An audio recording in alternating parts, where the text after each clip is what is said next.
আমরা এই মুহূর্তে দাঁড়িয়ে আছি পঞ্চগড়ের সুগার মিল চত্বর এলাকায়। এখানে কিছুক্ষণ আগেই অনুষ্ঠিত হয়েছে আখ চাষি যারা রয়েছে তাদের নিয়ে একটি সমাবেশ। আর এই সমাবেশে আমরা দেখেছি যে পঞ্চগড়ের আখের বিষয়ে বিভিন্ন দিক নির্দেশনা বা সমস্যা সম্ভাবনা নিয়ে কিন্তু এখানে আলোচনা হয়েছে। জানিয়ে রাখি যে গত ৫ বছর ধরে কিন্তু পঞ্চগড় সুগার মিল সহ উত্তরাঞ্চলে বেশ কয়েকটি সুগার মিল বন্ধ রয়েছে।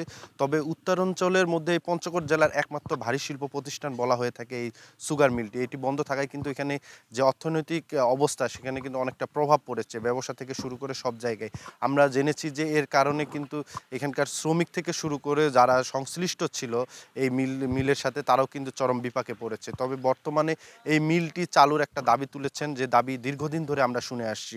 আমরা দেখেছি যে বিগত যে ২৪ সালের অভ্যুত্থানের পরে কিন্তু এই মিল সহ উত্তরাঞ্চলের ৬টি মিল চালুর একটা উদ্যোগ নেওয়া হয়, কিন্তু সেই উদ্যোগের পরও এখনও আলোর মুখ দেখেনি। তবে আমরা শুনেছি যে কর্তৃপক্ষ যারা রয়েছে তারা কৃষক যারা চাষি রয়েছে তাদের কিন্তু আখ চাষ বাড়ানোর দাবি জানিয়েছে। তবে এখানে আমরা শ্রমিক বা সংশ্লিষ্ট যারা রয়েছে তাদের সাথে কথা বলেছি, তারা বলছেন যে আখের বিষয়টি বাড়ানোর আগে কিন্তু অবশ্যই যে সকল সেন্টার রয়েছে সেগুলোও কিন্তু চালু করা অতি জরুরি হয়ে পড়েছেন। যারা চাষি রয়েছে তারা কিন্তু আখের দিকে ঝুঁকে পড়ছেন না। আমরা বন্ধ থাকাতে আমরা একটা খারাপ অবস্থার মধ্যে আছি।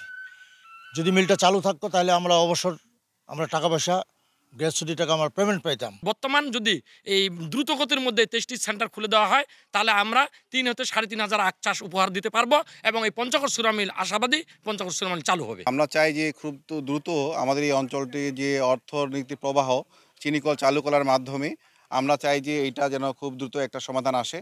এবং আমরা জেনেছি যে ইতোপূর্বে যে সার্জিস আলম আমাদের মুখ্য সংগঠক এনসিপি, যে তিনি কিন্তু একটি আদিলুর রহমান যে আমাদের শিল্প উপদেষ্টা আছেন, তো তাকে এনে এখানে একটি প্রতিশ্রুতি তিনি কিন্তু দিয়েছেন। তো আমরা চাই যে এই প্রতিশ্রুতিটা যে তিনি দিয়েছেন যে ৩১টি সেন্টার চালু হলে তিনি এটা খুব দ্রুত এটা চালু করা সম্ভব হবে। তো এর মধ্যে কিন্তু ৮টা কিন্তু চালু আছে। তো আমরা চাই অতি দ্রুত যে বাকি ২৩টা সেন্টার আছে এর জন্য মাত্র ৩ থেকে ৪ কোটি টাকা প্রয়োজন। এটা সরকারের জন্য তেমন কোনো বিষয় না। আমরা চাইবো খুব দ্রুত এই অর্থ ব্যবস্থা চালু হয়ে এবং আমরা যেন এই অবিলম্বে এই চিনিকলটা চালু হয়, তার পূর্বশর্ত হিসাবে এই সেন্টারগুলো যেন চালু হয়, সেই তথ্য সেই যে স্মারকলিপিটা আমি ঊর্ধ্বতন মহলে পৌঁছে দেওয়ার চেষ্টা করব। ধন্যবাদ আপনাকে। যেমনটি এখানে বলছিলাম যে চাষিদের নিয়ে কিন্তু এখানে যে সমাবেশ অনুষ্ঠিত হয়েছে এই সমাবেশে কিন্তু আমরা শুনেছি চাষিদের বিভিন্ন রকম দাবি রয়েছে এবং একই সাথে সংশ্লিষ্ট যারা শ্রমিক রয়েছে তারাও কিন্তু নানা দাবি তুলেছেন। পঞ্চগড়ের সুগার মিল চত্বর থেকে সোহাগ হায়দার, সময় সংবাদ।